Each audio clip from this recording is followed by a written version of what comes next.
Mule खाते, काळा बाजार, शासनाची फसवणूक, बोगस दस्तऐवजांचा वापर, बँकांचा समावेश, काळ्या बाजाराचे व्यवस्थापन. म्यूल खाते, नशा, ड्रग्ज, देहव्यापार, गोवा व इतर राज्यांचं आंतरराज्यीय कनेक्शन, यासोबतच आंतरराष्ट्रीय कनेक्शन, आतंकवादासाठी हे वापरल्या जाणारं म्यूल अकाउंट कशा प्रकारे वापरलं जातं, यामध्ये युवकांना कशा प्रकारे समाविष्ट केलं जातं, या संपूर्ण बाबींचा उलगडा आपण गेल्या 2 एपिसोड्समध्ये केलेला आहे. मात्र ह्या संपूर्ण प्रकरणात प्रकरण चालतं कसं, याचं सुरुवातीपासून हे अकाउंट बनतं कसं, हे वरच्या आकांपर्यंत जातं कसं, गेल्या 2 एपिसोडमध्ये आपण जाणलं होतं की नेमकं म्यूल अकाउंट काय, म्यूल अकाउंटच्या माध्यमातून कशा प्रकारचा व्यापार केला जातो, याचं आंतरराष्ट्रीय कनेक्शन काय, गोव्यापासून ग्वालियरपर्यंत, ग्वालियरपासून भोपाळपर्यंत व इतरही राज्यात कशा प्रकारे हा खेळ चालतो, याबाबत आपण संपूर्ण माहिती घेतली होती. परंतु हा संपूर्ण खेळ हा सुरुवातीपासून चालतो कसा, म्यूल खातं बनतं कसं, या संपूर्ण बाबींची माहिती या आजच्या एपिसोडमध्ये घेणार आहोत आपण. या एपिसोडमध्ये नेमकं हे खातं बनवण्यासाठी कुठले दस्तऐवज वापरले जातात, कुठल्या बँका वापरल्या जातात, कशा प्रकारे हे खातं वर्धेतून बनवून किंवा इतर ठिकाणहून बनवून हे वरिष्ठांच्या आकांपर्यंत कसं पोहोचतं, या बँकांचं समर्थन कसं, प्रशासनाचा इतर व्यवस्थापनेचं सहकार्य कसं घेतलं जातं, या संपूर्ण बाबींचा उलगडा रहस्य काळ्या बाजाराच्या एपिसोड 3 मध्ये आपण जाणून घेणार आहोत. जनसंग्रामने सांगितल्यानंतर म्यूल अकाउंटचं विस्तारित लोकांना दर्शन केल्यानंतर मोठ्या प्रमाणावर हडकंप पाहायला मिळाला. वर्धेसहच अमरावती असेल, यवतमाळ असेल, चंद्रपूर असेल, नागपूर असेल, विदर्भासह गोव्यामध्ये सुद्धा कारवाया व्हायला लागल्या. कारवाया झाल्या, जे म्हटलं होतं ते रहस्य अक्षरशः खरं ठरायला लागले. गोव्यामध्ये कारवाया झाल्या, अटक झाली. त्यानंतर अक्षरशः ग्वालियरचं जे कनेक्शन म्हटलं होतं ते सुद्धा थेट खरं ठरलं आणि त्यामध्ये समाविष्ट असणाऱ्या भाजप नेत्याला अटक सुद्धा करण्यात आली. या संपूर्ण प्रकरणात कोट्यवधी रुपयांचा होणारा हेरफेर, कोट्यवधी रुपयांचा होणारा काळा बाजार हा आता या सायबर फ्रॉडच्या माध्यमातून पोलिसांच्या हाताशी लागायला लागला. या संपूर्ण प्रकरणात हे सुरू असणारी वर्दळ काय, याच्यात करोडो रुपयांचा हा व्यवहार असताना अद्यापपर्यंत शेवटच्या टोकाला पोलीस मात्र पोचलेला नाहीये. त्यामुळे येणारं प्रशासन कारवाई करताना कुठल्या प्रकारची दखल घेत आहे, कशा प्रकारची कारवाई करतायत, ह्या संपूर्ण गोष्टी सुद्धा बघणं तितक्याच महत्त्वाचं. पण ह्या महत्त्वाच्या गोष्टी असताना याला आळा घालण्यासाठी, एक कुठेतरी फुलस्टॉप लावण्यासाठी ही नेमकी गोष्ट सुरुवात होते कुठून ते जाणून घेणं फार गरजेचं आहे. आणि हे जाणून घेण्याकरिता सगळ्यात महत्त्वाचा भाग म्हणजे हे खातं बनवलं कसं जातं, त्याच्यासाठी लागणारे दस्तावेज येतात कुठून, हे व्हॅलिड होतं कसं, हे आपण आज माझ्याच म्हणजेच पलाश उमाटेच्या माध्यमातून रहस्य काळा बाजाराचे एपिसोड 3 मध्ये जाणून घेणार आहोत. काळा बाजार होतोय, पण काळा बाजार करण्याकरिता वेगवेगळ्या गेमसाठी, वेगवेगळ्या पॅनलसाठी वेगवेगळ्या प्रकारचे हे अकाउंट्स लागत असतात. त्यामध्ये प्रामुख्याने सेव्हिंग अकाउंट असेल, करंट अकाउंट असेल, कॉर्पोरेट अकाउंट असेल, यांचा समावेश होतो. यांच्या माध्यमातून मोठ्या प्रमाणावर पैशांची लेनदेन होते. USDT सारख्या पैसे ट्रान्सफर करणाऱ्या गोष्टींचा वापर होतो, USDTचा वापर केला जातो. पण ह्या सगळ्या गोष्टी होतात कोणाच्या अकाउंटमध्ये, तर सर्वसामान्य नागरिकांच्या, सर्वसामान्य विद्यार्थ्यांच्या अकाउंटमध्ये. पण सर्वसामान्य नागरिकांचं, सर्वसामान्य विद्यार्थ्यांचं हे करंट अकाउंट, हे कॉर्पोरेट अकाउंट बनतं कसं, हा एक मोठा प्रश्न होता. जनसंग्रामने केलेल्या पडताळणीनंतर हे खातं बनवण्यासाठी मोठ्या प्रमाणावर बोगस दस्तऐवजांचा वापर केला जातो.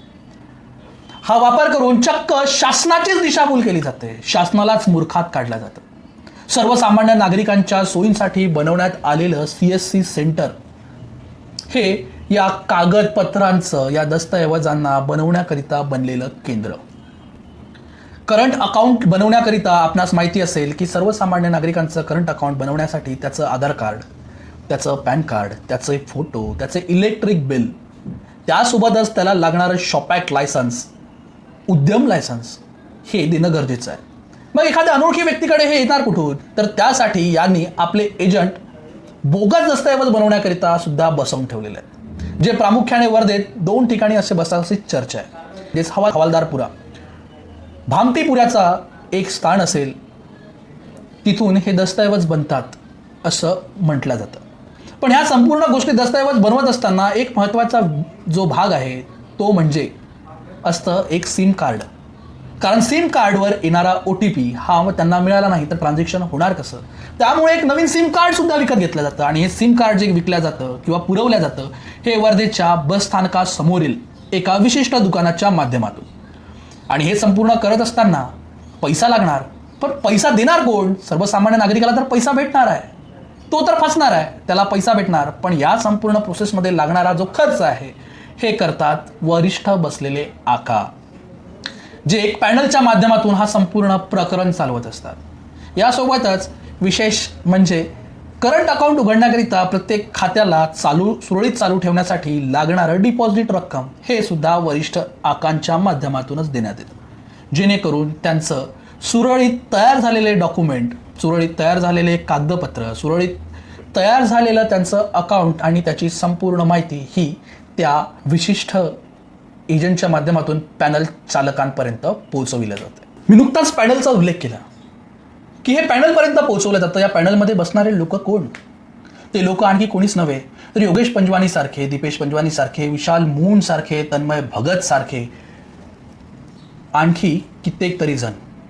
निखिल पंजवानी असेल, रोहित गनवानी असेल, अमित पंजवानी असेल, राज गनवानी असेल, प्रथम अदनानी असेल, सोहेल शेख असेल, यांसारखे लोक, यांच्यापर्यंत हे अकाउंट जातात. हे अकाउंट घेणार आणि या पॅनलच्या माध्यमातून त्याला वरिष्ठांपर्यंत पोहोचवणार. नेमकं हे पॅनल काय?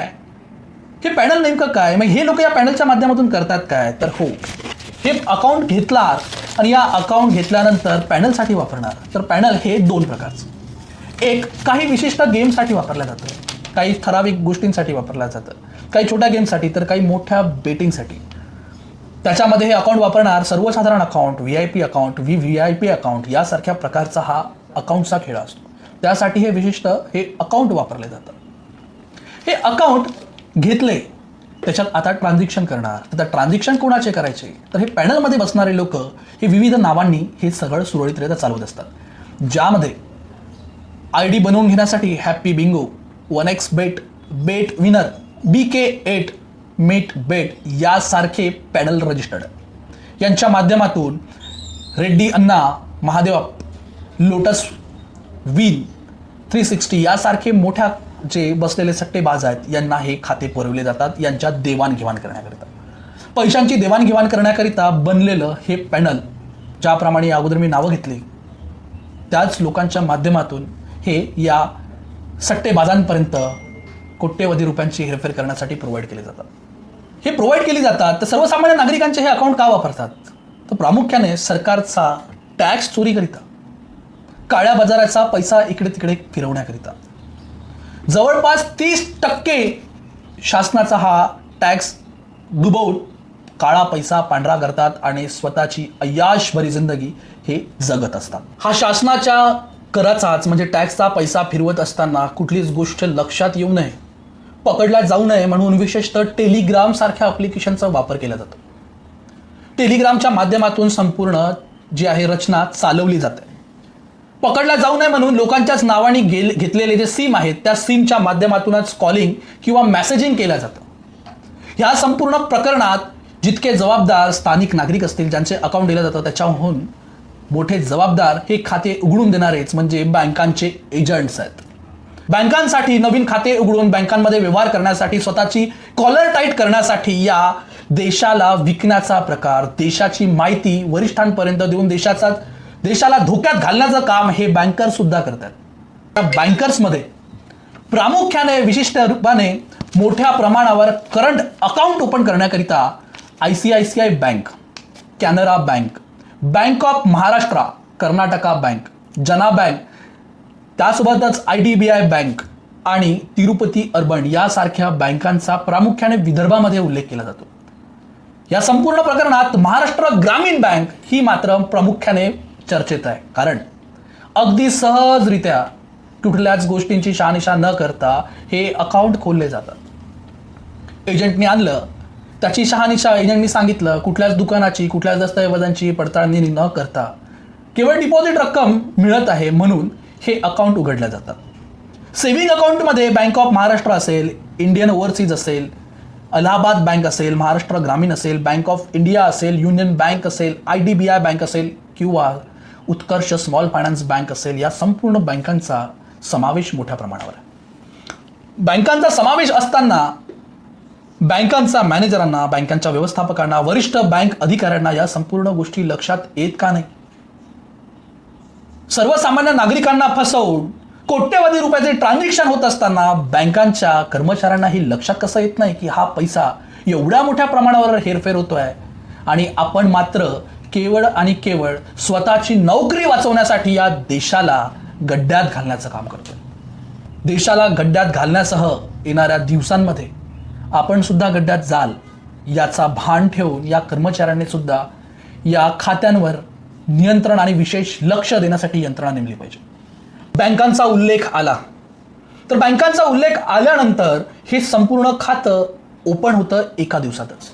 हो, बाकीच्यांना रोज जाणं येण्यासाठी किंवा बँकांचे चक्रा मारून मारून त्रस्त होतात, पण यांचे खातं मात्र एका दिवसातच ओपन होतं. यांना खातं ओपन करून दिलं जातं, एकाच दिवशी ATM मिळतं, एकाच दिवशी नेट बँकिंग चालू होतं, एकाच दिवशी तुमचे ID पासवर्ड जनरेट करून ती संपूर्ण किट या एजंट्सला सोपवली जाते आणि एजंट सोपवतात ते आकांपर्यंत, काळा बाजाराचे स्थानिक आका यांच्यापर्यंत पैशांचा व्यवहार करून हे सोपवले जातं. त्यात प्रामुख्याने महाराष्ट्र ग्रामीण या बँकेचं नाव लौकिक आलं आहे. आतापर्यंत व्यापार न होणारी बँक ही आता कोट्यवधी रुपयांचा व्यापार करते, कारण एकाच दिवशी करंट अकाउंटचं तुम्हाला ATM मिळणार, एकाच दिवशी चेकबुक मिळणार आणि लिमिट पण 1 करोड रुपयांची. ट्रान्झॅक्शन लिमिट 1 करोड रुपयाची, त्याच्यावर नियंत्रण मात्र नाही. तर मग स्वाभाविक आहे ना, ट्रान्झॅक्शन तर होणार, पैसा पण जाणार, नियंत्रण मात्र शून्य. या संपूर्ण गोष्टी असताना क्षुल्लकशा डिपॉझिटच्या माध्यमातून या सगळ्या गोष्टी केल्या जातात. या संपूर्ण गोष्टी करत असताना विड्रॉल करणारे, जे पैसे विड्रॉल करणारे आहेत हे सर्वसामान्य अकाउंटधारक नसून तर पॅनलवर बसलेले लोक या पैशांचा विड्रॉल घेतात, पैशांची हेरफेर करतात, त्यांच्यापर्यंत पैसा पोहोचवतात. बरेच अकाउंट हे पॅनलचेच लोक वापरतात, तर बरेच काही अकाउंट ज्यामध्ये प्रामुख्याने कॉर्पोरेट अकाउंट असतील किंवा करंट अकाउंट असतील हे त्याच्यावरच्या अकाउंटपर्यंत सुद्धा जातात. हे पोहोचवण्यासाठी परत शासनाची मदत घेतली जाते. अरे हो, शासनाचीच मदत घेतली जाते. तुमची किट बनली ATMची, सिम कार्डची, तुमच्या पासबुकची, तुमच्या चेकबुकची, ही किट बनली, त्याच्यावर नेट बँकिंग ॲक्टिवेट केलं रे केलं, ऑनलाईन ट्रान्झॅक्शन व्हायला लागले की त्याची एक किट पॅक केली जाते आणि इथून जर मला दुसऱ्या राज्यात पाठवायची आहे तर ती शासनाची यंत्रणा म्हणजेच रेल्वेची यंत्रणा वापरून चक्क पॅन्ट्री कारमधून ह्या किटा पाठवल्या जातात. पॅन्ट्री कारमधून ट्रान्सफर झालेली ही किट शेवटच्या माणसापर्यंत पोहोचते आणि दिल्लीत असेल, UPीत असेल, मध्य प्रदेशमध्ये असतील किंवा इतर राज्यांमध्ये बसलेला व्यक्तीसुद्धा वर्धेतून ट्रान्झॅक्शन करतो. हे इतकं सहज झाल्याचं चित्र दिसून येतं. या संपूर्ण व्यवहारात गडबड केल्यास या कामात परत शिरता येत नाही. परंतु या संपूर्ण प्रकरणात वर बसलेले आका म्हणजे पॅनल हँडल करणाऱ्या लोकांमध्ये कुठल्याच प्रकारची भीती दिसत नाही, कारण कुठेतरी यांचं अवलोकन कोणीच केलं नाही. प्रशासनाने यांच्या संपत्तीचं अवलोकन केलं आहे का? नाही ना. या संपत्तीचं अवलोकन करण्यामध्ये वर्धेतील जर बघायचं झालं, रोहित गनवानी असेल, योगेश पंजवानी असेल, अंकुर जैन असेल, अमित गनवानी असेल, दीपेश पंजवानी, दीपेश सेवलानी, तन्मय भगत, राज गनवानी, जितू कुकरेजा, निखिल पंजवानी, दीपक कारवानी, साहिल गनवानी, प्रथम अदनानी, तौसिफ पठाण, पंकज लालवानी, विशाल मून, सोहेल मेमन, सुमित धाबर्डे यासह महिलांचा मोठ्या प्रमाणावर समावेश असल्याचं बोललं जातं. पण हे बोललं जात असताना या संपूर्ण नागरिकांची अकाउंटची, यांच्या व्यवहाराची, यांच्या संपत्तीची पडताळणी का केली जात नाही? जर गुपित असेल तर हे उलगडल्याशिवाय राहणार नाही. तर पोलीस प्रशासन या संपूर्ण लोकांच्या संपत्तीचं अवलोकन कधी करणार? नागरिकांच्या प्रश्नांची उत्तरं कधी देणार? यांना गजाआड घेण्यासाठी इतर पुरावे तर नाही, तर यांच्या माध्यमातून, इतर सोर्सेसच्या माध्यमातून हे प्रश्न नक्कीच सोडवले जाऊ शकतात. तर हे प्रश्न कधी सोडवले जाणार हा एक मोठा प्रश्नचिन्ह आहे. अकाउंट तयार झाले, पॅनलला गेले, काही पॅनल धारकांनी वापरले स्वतःच्या व्यवहाराकरिता, उर्वरित जास्त किमतीत वरिष्ठ आखांपर्यंत पोहोचवण्याचं काम या पॅनल धारकांनी केले. या संपूर्ण प्रणालीमध्ये अकाउंट गेले पण सापडले नाही, कारण व्यवहार झाला हा टेलिग्रामच्या माध्यमातून. अकाउंट बनले बोगस दस्तऐवजातून, अकाउंट बनले अज्ञात लोकांकडून आणि इथे थेट पोहोचले आपल्या राज्यासह इतर राज्यात व आंतरराष्ट्रीय पातळीवर. पण या संपूर्ण जात असताना हे लक्षात कुणाच्याच आले नाही, कारण यासाठी बनवल्या गेली एक नियमावली. ती नियमावली ज्या प्रकारे शासनाच्या गतिविधींसाठी नियमावली बनवली असते त्याच प्रकारे त्यांची सुद्धा नियमावली बनवली गेली, ज्यामध्ये ATM असेल, पिन असेल, पासबुक असेल, संपूर्ण दस्तऐवज तर घेतातच.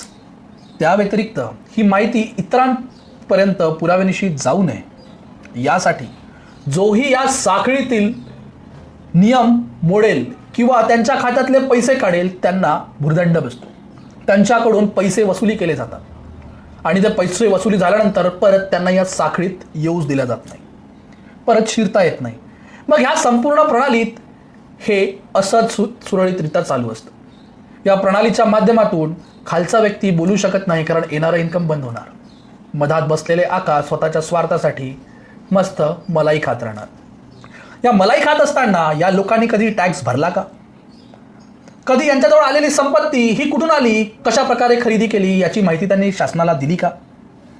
या व्यवहारात जेवढा मोठा पैशांची हेरफेर झाली, पण या पैसा आला कुठून, गेला कुठे, फायदा नफा झाला कसा, या सर्व बाबींची पडताळणी कधी CA ने तरी केली का?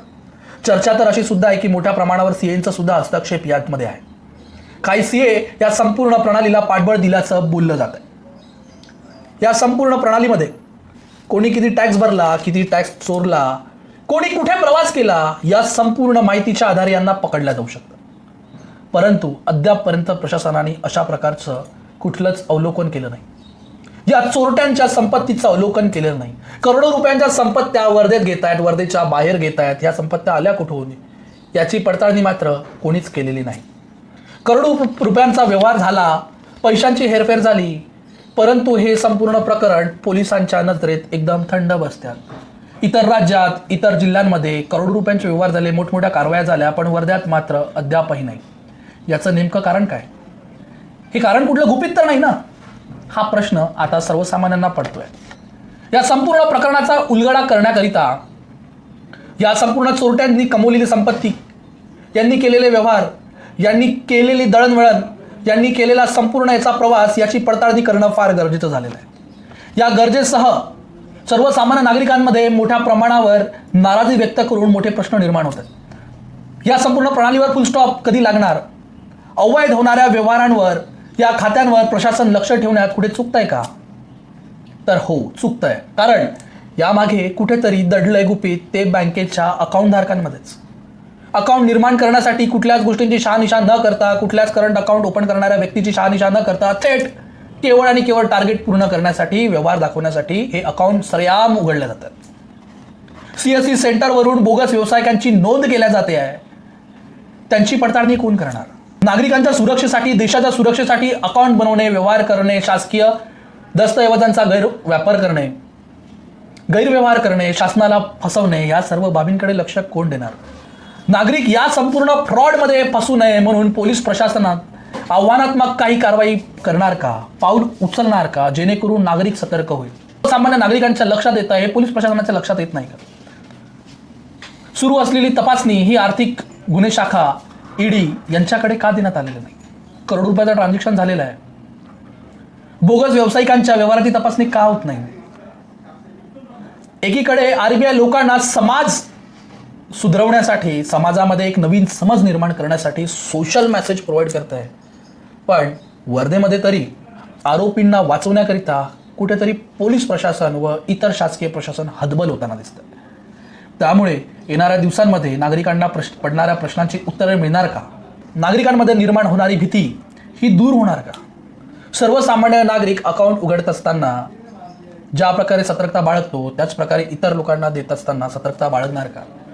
याबाबतची संपूर्ण माहिती पोलीस प्रशासन सर्वसामान्य नागरिकांना देणार का, हे आता बघण्यासारखं आहे. त्यामुळे येणाऱ्या दिवसात या म्यूल अकाउंटचं गुपित अजून किती दिवसांपर्यंतच गुपित राहणार, की थेट पोलीस प्रशासन कारवाई करणार, हे आता लक्षणीय ठरणार आहे.